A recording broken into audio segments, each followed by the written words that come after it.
The deception of peace. The observatory at Ganymede Station picked up the signal on a quiet Tuesday. Dr. Elisa Morgan dropped her coffee mug, ignoring the dark liquid seeping into her uniform as she stared at the readings.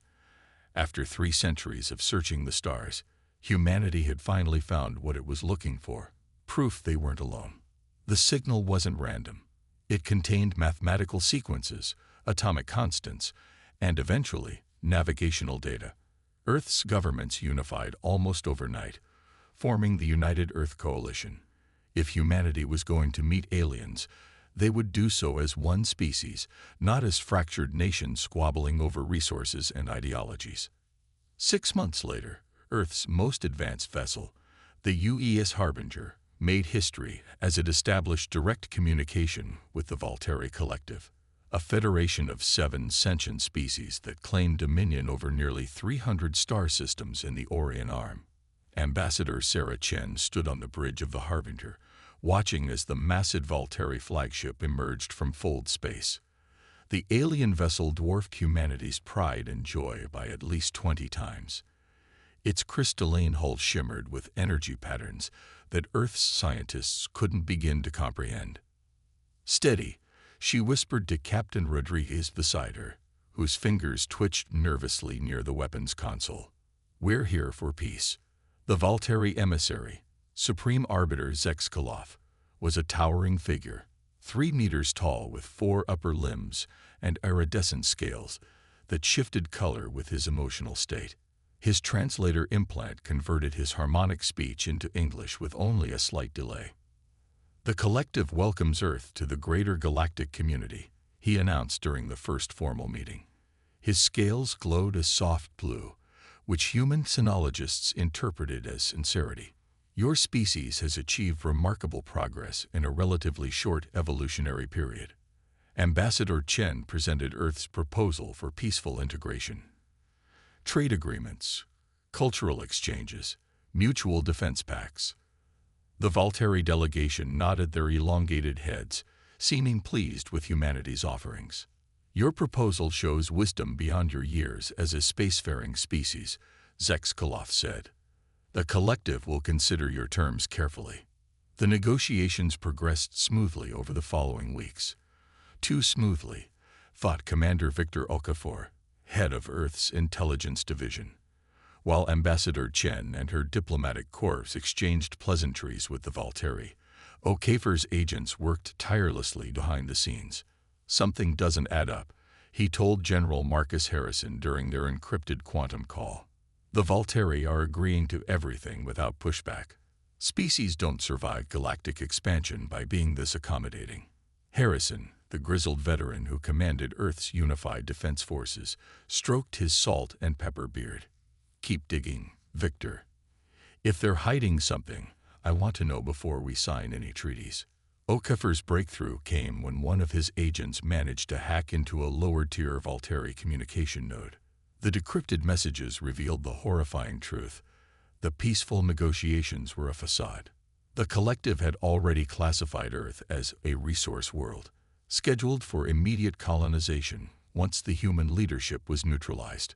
"They'd done this before," Okafor reported grimly. "At least 17 other civilizations in the last millennium.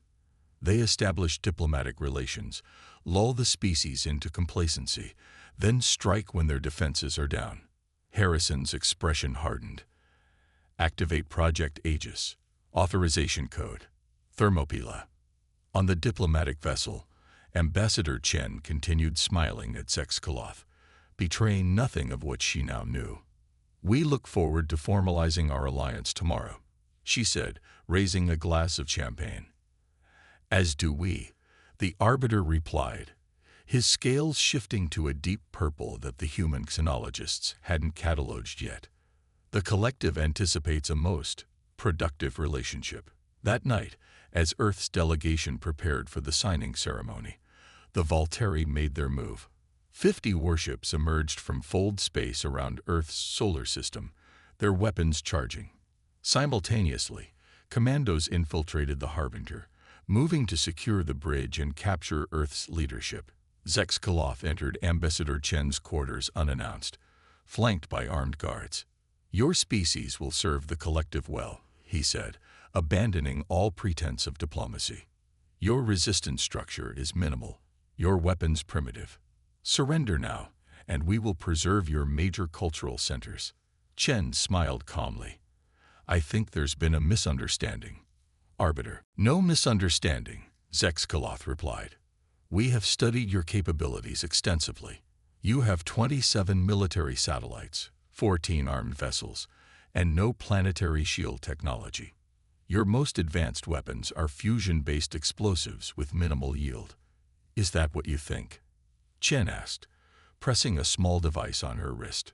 Throughout the solar system, humanity's true defensive network awakened. What the Volteri had dismissed as simple mining facilities on Mars, Venus, and the major moons suddenly transformed. Massive cannons emerged from beneath the lunar surface, orbital platforms that had appeared to be civilian research stations reconfigured into battle stations. The asteroid belt lit up with thousands of previously concealed missiles. On Earth itself, massive shield generators that had been disguised as urban infrastructure projects hummed to life, enveloping the planet in a protective barrier that the Volteri sensors couldn't penetrate. Aboard the Harbinger, the Volteri commandos found themselves trapped as emergency bulkheads sealed around them, filling with paralytic gas. On the bridge, hidden compartments opened in the walls, revealing Earth Marines in advanced combat armor. Ambassador Chen's diplomatic demeanor vanished. "Humanity has spent the last century preparing for this moment, Arbiter. We hoped for peace. Truly, we did, but we never counted on it." Zexkaloth's scales blanched white with shock. "Impossible. Our intelligence was exactly what we wanted you to see," she finished for him. "Humanity has a long history of warfare, Arbiter. It taught us caution."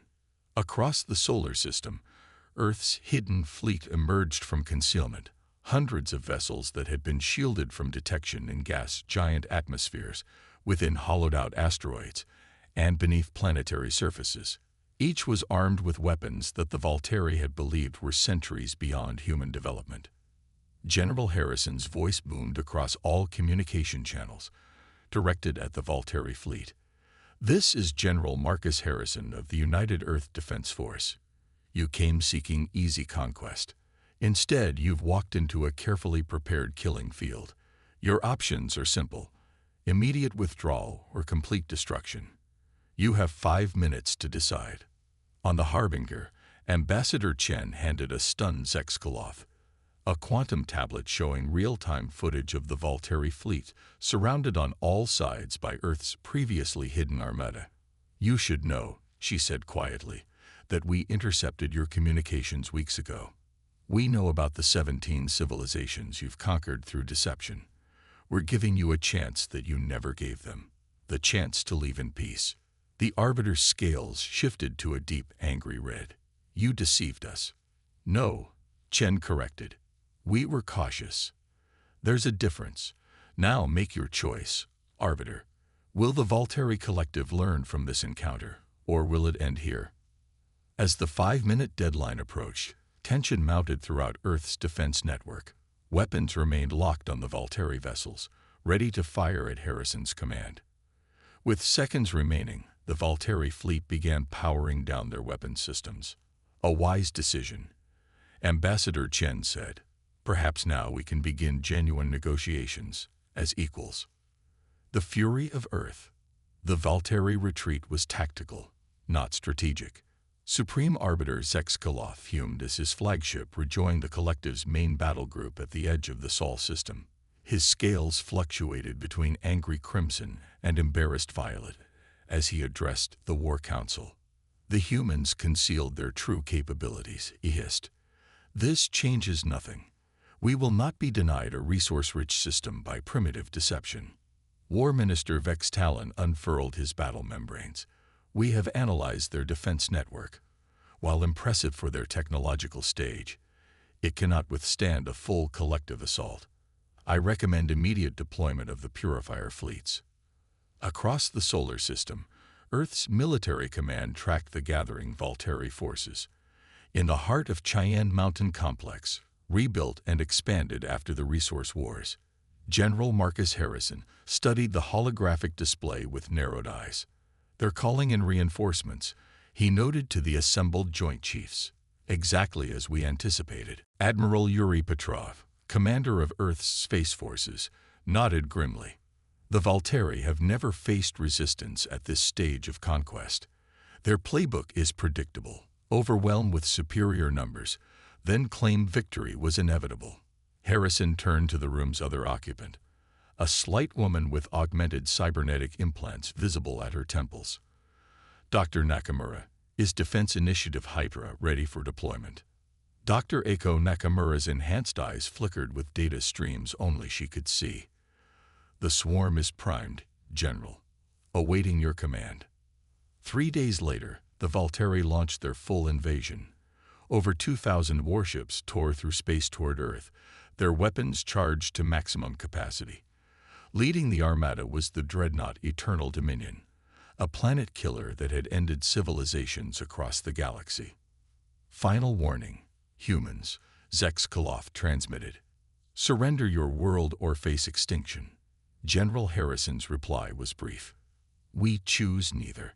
As the Valteri fleet crossed Mars' orbit, they encountered no resistance. The human defenses remained silent, causing confusion among the alien commanders. "They've abandoned their outer defenses," War Minister Vex Talon observed with satisfaction. "Their earlier show of force was merely that, a show." The Eternal Dominion led the charge past the Red Planet, accelerating toward Earth. That's when humanity revealed its true hand. Phobos and Deimos, Mars' 2 small moons, suddenly altered their orbits. The Valteri sensors blared warnings as the moon's surfaces cracked open, revealing that they weren't natural satellites at all but massive human-engineered weapons platforms. "Hydra system activated," Dr. Nakamura announced back on Earth. From the artificial moons erupted millions of microdrones, each no larger than a human fist, but powered by miniaturized fusion reactors. They swarmed toward the Valteri fleet like metallic locusts. "Insignificant," Vex Talon dismissed. "Point defenses will eliminate these devices." The Valteri fleet opened fire, their energy weapons vaporizing thousands of drones. But for each one destroyed, 10 more took its place. The swarm enveloped the front lines of the Valteri fleet, attaching to their hulls. "What are they doing?" Zexkalov demanded as the readings on his flagship showed no immediate damage from the attached devices. The answer came seconds later. The drones synchronized their quantum processors and initiated a coordinated attack, not on the ship's hulls, but on their computerized systems. Each drone inserted targeted viruses into the Valteri network, overwhelming their cybernetic defenses. Ship after ship fell silent, their propulsion, life support, and weapon systems corrupted beyond immediate repair. The mighty dreadnought Eternal Dominion listed in space, its crew fighting desperately to maintain basic functions. "Impossible," Vex Talon gasped as his battle display showed a third of their fleet effectively neutralized without a single conventional shot fired. No species at their development stage should possess this level of quantum intrusion technology. While the Valteri struggled to counter the cyber assault, Earth launched its second phase. From Jupiter's atmosphere emerged Earth's heavy fleet, massive warships that had been concealed in the gas giant's swirling clouds. Leading them was the UEA's Prometheus, humanity's true flagship, 4 times the size of the diplomatic vessel Harbinger. Admiral Petrov stood on its bridge, watching as his fleet moved into attack formation. "All vessels, prepare for Phase 2 engagement. Operation Thunderbolt is now active." The human warships targeted the disoriented Valteri fleet with weapons that defied the aliens' understanding of human capabilities. Graviton beams tore through advanced Valteri shields. Singularity missiles created localized black holes that crushed enemy vessels before dissipating harmlessly. On the Eternal Dominion, Zexkalov watched in horror as his mighty armada was systematically dismantled. "How?" he demanded of no one in particular. "Their species has only achieved faster than light travel in the last century." The answer came via direct transmission from General Harrison. "We've been watching the stars for millennia. Arbiter, we saw what happened to other worlds. While you conquered through deception, we prepared. While you grew complacent in your superiority, we innovated." Harrison's weathered face filled the view screen. "Humanity fought itself for most of its history. Arbiter, we nearly destroyed our own civilization twice. Those experiences taught us to recognize threats and to never, ever reveal our full capabilities until necessary." The battle lasted less than 6 hours. When it ended, the once mighty Valteri invasion force was reduced to scattered survivors.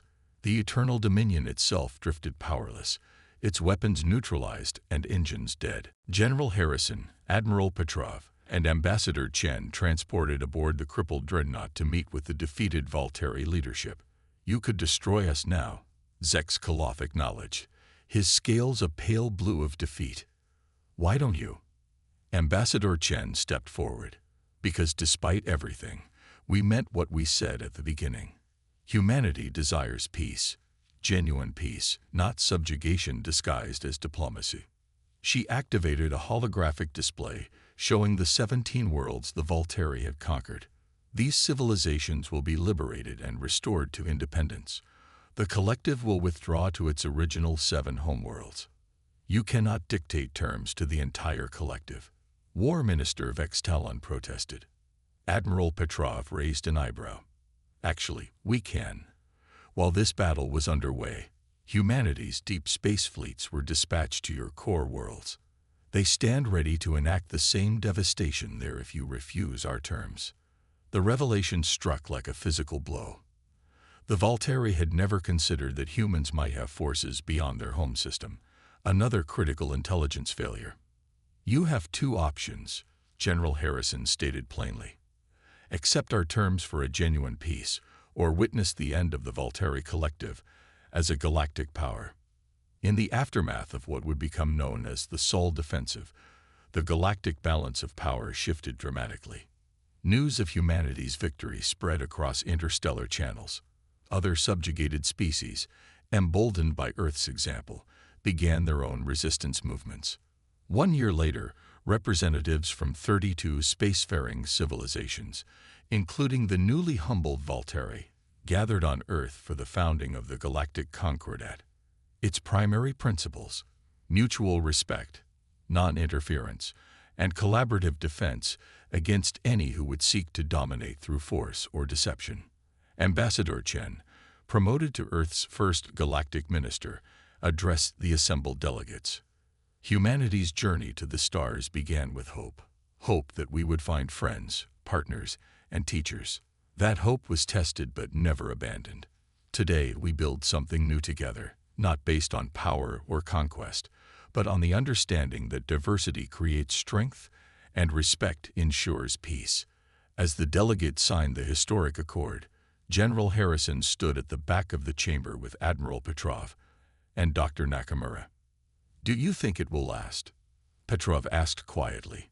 Harrison watched as former enemies shook hands, signed treaties, and began the long process of building trust.